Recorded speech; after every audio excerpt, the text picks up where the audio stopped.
अंग्रेज़ों का भारत आगमन। जैसा कि हमने लास्ट वीडियो में देखा था और मैंने आपको ये समझाया भी था कि यूरोपीय देशों का जो भारत आगमन हुआ, उन यूरोपीय देशों के भारत आगमन का जो क्रम रहा, उस क्रम के बाद सभी यूरोपीय देशों को भारत में अपने व्यापार को स्थापित करने के लिए संघर्ष करना पड़ा। वह संघर्ष क्षेत्रीय शक्तियों के साथ भी रहा और साथ में वह संघर्ष यूरोप से आने वाले देशों के साथ भी रहा। पुर्तगाली, डच और फ्रांसीसियों के भारत आगमन और भारत आगमन के बाद उनकी सफलता और सफलता के बाद उनके संपूर्ण भारत में जो समय रहा, उसके बारे में हमने लास्ट वीडियो में हम लोगों ने देखा था। आज हम बात करेंगे अंग्रेज़ों का भारत में आगमन, उनका प्रसार की नीतियाँ और उनके भारत में बिताए गए समय का मूल्यांकन। सेकेंड ईयर हिस्ट्री का जो पूरा सिलेबस है, चाहे फर्स्ट पेपर की बात की जाए या सेकंड पेपर की बात की जाए, दोनों ही पेपर का मूल इतिहास जो है वह अंग्रेज़ों के आगमन से लेकर के 1947 तक का इतिहास है। अर्थात यूरोपीय देशों के आगमन के बाद परस्पर यूरोपीय देशों का संघर्ष और उस संघर्ष के बाद अंग्रेज़ों को भारत में निर्णायक रूप से सफलता का तात्पर्य यूरोपीय देशों के साथ संघर्ष के बाद और उसके बाद उनका भारत पर नियंत्रण। अंग्रेज़ों के आगमन की शुरुआत में अंग्रेज प्रेरित कैसे हुए? यूरोप में पुर्तगाल और हॉलैंड की व्यापारिक गतिविधियों और आर्थिक समृद्धि से इंग्लैंड के व्यापारी भी उत्सुक हुए और उन्होंने भी नए समुद्री मार्गों का उपयोग करते हुए उसी परिपाटी पर चलते हुए पूर्वी एशियाई देशों के साथ व्यापार को स्थापित करने के लिए एक व्यापारिक समूह या व्यापारिक कंपनी की स्थापना को महत्व दिया। ऐसा नहीं था कि यह पहली बार हुआ, इससे पहले भी इंग्लैंड और अंग्रेजी व्यापारिक कंपनियां अमेरिकी उपनिवेशों में अपना व्यापार कर रही थी, परंतु वहां पर यूरोपीय देशों के साथ संघर्ष भी चल रहा था। भारत के संदर्भ में अगर बात की जाए तो 31 दिसंबर 1600 को महारानी एलिजाबेथ ट्यूडर ने पूर्वी देशों के साथ व्यापार करने के लिए लंदन में व्यापारियों की एक कंपनी को संगठित किया और उसका जो मालिक था, जिसे हम गवर्नर के नाम से जानते हैं, उसे एक अधिकार पत्र दिया। ट्यूडर राजवंश की पहली महिला महारानी एलिजाबेथ, जिसके समय में लंदन में व्यापारियों के समूह को एक अधिकार पत्र प्रदान किया जाता है और उस अधिकार पत्र का तात्पर्य होता है कि हमें अर्थात एक व्यापारियों का समूह संगठित करना है और इसके द्वारा हमें पूर्वी देशों के साथ व्यापार करना है। उसी अधिकार पत्र जो उसके गवर्नर को दिया गया था, उस अधिकार पत्र के द्वारा ही अंग्रेज़ों द्वारा ईस्ट इंडिया कंपनी की स्थापना लंदन में की गई, जो एक 100 व्यापारियों का समूह था। ईस्ट इंडिया कंपनी शब्द नया नहीं था। डचों ने भी ईस्ट इंडिया कंपनी की स्थापना की, फ्रांसीसियों ने भी फ्रेंच ईस्ट इंडिया कंपनी की स्थापना की, जिसका सीधा तात्पर्य था यूरोप से पूर्वी एशियाई देशों के साथ व्यापार करने वाली व्यापारिक कंपनी। लंदन में 100 व्यापारियों के समूह द्वारा व्यापारिक कंपनी की स्थापना के बाद पहली बार इनका व्यापारिक जहाज, जिसे हेक्टर कहा जाता है, वह 1608 में अर्थात 8 वर्ष बाद सूरत के बंदरगाह पर पहुंचता है और उसको लाने वाला जो कप्तान था, जो एक सैनिक अधिकारी था जिसका नाम था हॉकिंस, अर्थात हॉकिंस के नेतृत्व में अंग्रेज़ों का पहला जहाज हेक्टर सूरत के बंदरगाह पर पहुंचता है। पुर्तगाली और डचों की बात की जाए, उन्होंने दक्षिणी भारत में कालीकट से अपने व्यापार की शुरुआत की थी। सूरत के बंदरगाह या पश्चिमी भारत में सूरत के बंदरगाह आने वाला पहला यूरोपीय देश अंग्रेज़ था और इसके बाद फ्रांसीसी आए थे। कैप्टन हॉकिंस ने, जो एक परिपाटी थी कि व्यापार करने के लिए उन्हें उस समय में उत्तर भारत के मुग़ल साम्राज्य के सम्राट जहांगीर से व्यापार की अनुमति लेनी पड़ी और वह व्यापार की अनुमति के लिए आगरा गया। आगरा जाने के बाद भी उस समय में मुग़ल साम्राज्य में, मुग़ल दरबार में यूँ कहा जा सकता है, पुर्तगालियों का प्रभाव था, जिसकी वजह से हॉकिंस को भारतीय क्षेत्रों में व्यापार की अनुमति नहीं मिली और वे केवल यात्री के रूप में भारत में घूम सकते थे।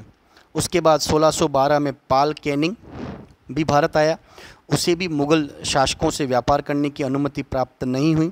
1615 में पहली बार इंग्लैंड के राजा जेम्स प्रथम ने एक लेटर लेकर के, ऑफिशियली या आधिकारिक लेटर लेकर के इंग्लैंड की संसद से विलियम एडवर्ड को मुग़ल दरबार में भेजा, जिसका उद्देश्य था कि इंग्लैंड की संसद या इंग्लैंड के सम्राट और मुग़ल बादशाह आपस में व्यापार करना चाहते हैं। विलियम एडवर्ड मुग़ल दरबार में उपस्थित भी हुआ, परंतु वह भी असफल रहा। 1615 में इसी क्रम में सर टॉमस रो, जो लंदन का एक विदेश मंत्री था, जिसे अरबी भाषाएं आती थी, फ़ारसी भाषाएं आती थी तथा वह भारतीय क्षेत्रों के बारे में अध्ययन करने के बाद वह 1615 में जहांगीर की सेवा में उपस्थित हुआ, अर्थात जहांगीर से वो जाकर के मिला। वह जहांगीर के साथ आगरा और मांडू के किलों तक भी गया और जहांगीर से सर टॉमस रो ने यूरोपीय देशों के साथ समानता के आधार पर एक व्यापारिक संधि का प्रस्ताव रखा और उस व्यापारिक संधि का प्रस्ताव जो था उसकी सफलता 17 फरवरी 1619 को मिली, जिसके अंतर्गत भारत में अंग्रेज़ों को व्यापारिक कोठियाँ स्थापित करने की अनुमति प्रदान की गई। और ये जो अनुमति थी, इस अनुमति का आधार था कि केवल अंग्रेज जो हैं वे भारत में व्यापारिक गतिविधियां कर सकते हैं और कंपनी अर्थात ईस्ट इंडिया कंपनी के व्यापारिक केंद्र जो थे उन्हें फैक्ट्री और कारखाने कहा जाता था। ये सामान्यतः वर्तमान व्यापारियों की तरह हुआ करता था। गांवों या छोटे व्यापारियों से वस्तुओं को खरीदकर समुद्री बंदरगाह या जिसे फैक्ट्री या कारखाना कहा जाता है, वहाँ वो इकट्ठा किया करते थे और इकट्ठा करने के बाद वे उस व्यापार को इन वस्तुओं को जहाज़ के द्वारा इंग्लैंड या यूरोपीय देशों में ले जा करके बेचकर मुनाफा कमाया करते थे। तो केवल प्रारंभिक चरण में केवल जहांगीर के अनुमति पत्र के आधार पर ईस्ट इंडिया कंपनी को व्यापारिक केंद्रों की स्थापना की स्वतंत्रता प्राप्त हुई। सर्वप्रथम सूरत, जहां पर सबसे पहले वो हेक्टर जहाज से सूरत के बंदरगाह पर पहुंचे थे। सर्वप्रथम सूरत में ईस्ट इंडिया कंपनी ने अपनी व्यापारिक बस्ती की स्थापना की तथा व्यापारिक बस्ती के लिए उन्होंने वहाँ पर सैनिकों को भी रखना प्रारंभ किया। इसी क्रम में 1631 में मछलीपट्टनम में एक व्यापारिक कोठी की स्थापना की गई। 1640 में अंग्रेज़ों की सबसे बड़ी सफलता ये रही कि मद्रास के चंद्रगिरी के पास में उन्होंने एक जगह को मद्रास के राजा से खरीदकर वहाँ पर अंग्रेज़ों का सबसे पहला किला, समुद्री किला जो मद्रास के चंद्रगिरी में बनाया गया था, जिसे सेंट जॉर्ज के किले का नाम दिया गया, जो अंग्रेज़ों के द्वारा स्थापित किया गया सबसे पहला किला था। अर्थात व्यापार की शुरुआत सूरत से, पश्चिमी समुद्री तट जिसे हम अरब सागर के नाम से जानते हैं, वहाँ पर व्यापारिक केंद्रों की स्थापना करते हुए दक्षिण में मद्रास के चंद्रगिरी में सेंट जॉर्ज के किले का निर्माण करना और उसके बाद 1651 में बंगाल के हुगली नामक, वर्तमान बंगाल अर्थात पश्चिमी बंगाल के हुगली नामक स्थान पर अंग्रेज़ों के द्वारा एक कारखाना स्थापित किया गया, जो यूरोपीय देशों के द्वारा स्थापित किया गया बंगाल में पहला कारखाना था। तो यहाँ यह देखने को मिलेगा कि पहले वे पश्चिमी भारत में सूरत के बंदरगाह पर आते हैं 1608 में और 1651 तक, अर्थात केवल लगभग 42 से 43 वर्ष के अंदर वे भारत के पूर्वी तट अर्थात बंगाल की खाड़ी में पश्चिमी बंगाल तक अपना व्यापार का विस्तार कर लेते हैं। उसका मुख्य कारण क्या था? मुख्य कारण था कि उनकी व्यापारिक प्रतिस्पर्धिता, जल सेना और उनका कुशल प्रशासनिक तंत्र। इसी कारण से पश्चिम में व्यापार की शुरुआत करने के लगभग 42 से 43 वर्ष के अंदर ही वे पूर्वी भारत के पश्चिमी बंगाल के तट, बंगाल के समुद्र तट तक उनके व्यापारिक केंद्र स्थापित हो जाते हैं। और जैसा कि हम जानते हैं कि पश्चिमी बंगाल से इंग्लैंड पहुंचने वाला एक सीधा समुद्री मार्ग था और भारत का सर्वाधिक संपन्न राज्य जो था वो उस समय पश्चिम बंगाल था, जहाँ से सर्वाधिक व्यापार, विदेशी व्यापार, समुद्री व्यापार या तटीय क्षेत्रों से व्यापार हुआ करता था, जो उनकी मुख्य आवश्यकता थी। 1652 में बंगाल के सूबेदार शहजादा शुजा, जो औरंगजेब के भाई थे, से एक विशेष आदेश अर्थात निशान प्राप्त करने के बाद अंग्रेज़ों को पश्चिमी बंगाल में कर मुक्त व्यापार या समुद्री व्यापार की स्वतंत्रता प्राप्त हुई, जिससे कि बंगाल का इंग्लैंड के साथ सीधा समुद्री व्यापार प्रारंभ हो गया। क्यों? क्योंकि इससे पहले अंग्रेज़ों को किसी भी राज्य में व्यापार करने के लिए कर चुकाना पड़ता था, परंतु बंगाल के सूबेदार के साथ एक समझौते के आधार पर शुजा ने उन्हें कर मुक्त व्यापार या निशान प्रदान किया, जिसकी वजह से अंग्रेज़ों को भारत में कर मुक्त व्यापार की सफलता प्राप्त हुई। और ये इनकी एक बहुत बड़ी उपलब्धि थी, क्योंकि बंगाल से सीधे ही वे समुद्री मार्ग से इंग्लैंड से जुड़ने के लिए पश्चिमी बंगाल पर अपना नियंत्रण आवश्यक था। 1658 में कंपनी ने भारत में स्थित सभी कोठियों अर्थात व्यापारिक कोठियों को व्यवस्थित करने और सुसंगठित करने के लिए कार्य प्रारंभ किया। और 1661 में कंपनी ने अपनी सभी बस्तियों की शासन व्यवस्थाओं को स्थापित किया। 1670 तक भारत में ईस्ट इंडिया कंपनी के जो 3 महत्वपूर्ण केंद्र थे, पश्चिमी भारत में सूरत, दक्षिणी भारत में मद्रास और पूर्वी भारत में पश्चिमी बंगाल, ये 3 प्रमुख केंद्र उनके स्थापित हो चुके थे, जो उनकी व्यापारिक सफलता को दर्शाता है। इसी क्रम में ये कार्य अंग्रेजों का व्यापारिक उद्देश्य के अंतर्गत चल रहा था, परंतु उनका इसी के साथ पुर्तगालियों और डचों के साथ भी संघर्ष चल रहा था। फ्रांसीसी तब तक भारत आ चुके थे, परंतु वे व्यापारिक दृष्टिकोण से इतने संपन्न नहीं थे जितना कि अंग्रेज थे। अंग्रेजों का व्यापारिक प्रसार तो चल रहा था, परंतु इसके साथ उनका पुर्तगालियों और डचों के साथ संघर्ष भी चल रहा था। और अंग्रेजों का मुख्य उद्देश्य था कि भारत के एक ऐसे तटीय क्षेत्र पर अपना पूर्ण नियंत्रण स्थापित किया जाए, जिससे कि इंग्लैंड से सीधा व्यापार हो सके, और वो थे पश्चिमी बंगाल के बंदरगाह।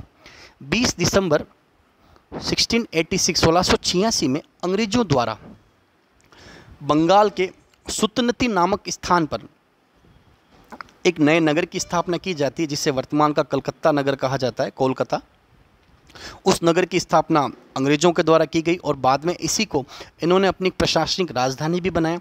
1680 में अंग्रेजों को, जब मुगलों में उत्तराधिकार संघर्ष चल रहा था और औरंगजेब जब तक विजयी हो चुका था, तो 1680 में अंग्रेजों को औरंगजेब से सभी क्षेत्रों में व्यापार की स्वतंत्रता का अधिकार प्राप्त हुआ। यहाँ सभी क्षेत्रों का तात्पर्य होता है कि औरंगजेब के नियंत्रण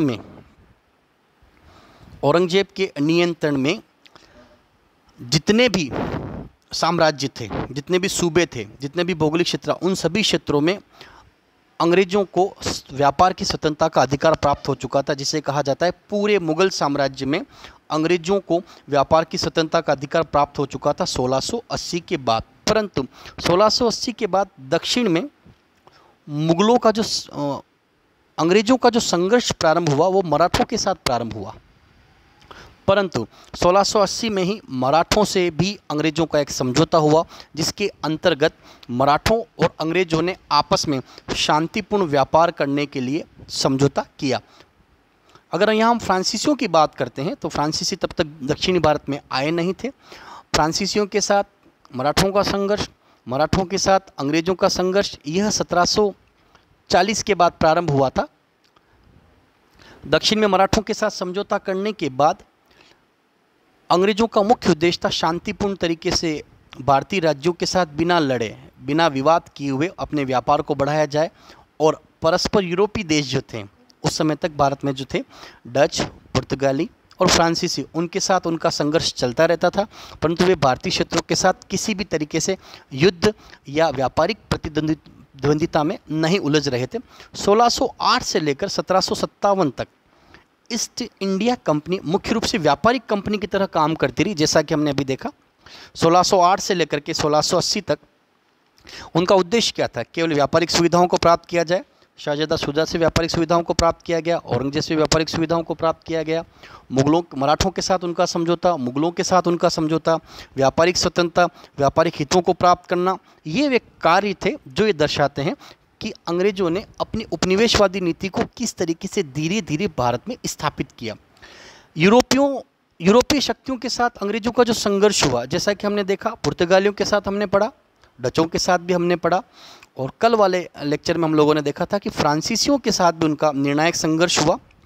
और इस संघर्ष में क्या हुआ? अंग्रेजों को यूरोपीय संघर्ष के बाद भारत में निर्णायक सफलता मिली। यहाँ निर्णायक सफलता का तात्पर्य होता है कि यूरोपीय देशों को पराजित करने के बाद अंग्रेजों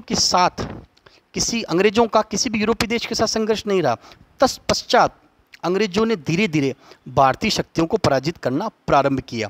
यह एक अंग्रेजों का जो मुख्य तरीका था कि भारत में रहते हुए व्यापारिक सुविधाओं को प्राप्त किया जाए, परंतु बिना किसी भारतीय शासक के साथ संघर्ष किए हुए। पुर्तगालियों के साथ संघर्ष हुआ वो उनका यूरोपीय देशों के साथ संघर्ष था। डचों के साथ जो उनका संघर्ष हुआ वो उनका यूरोपीय देशों के साथ संघर्ष था।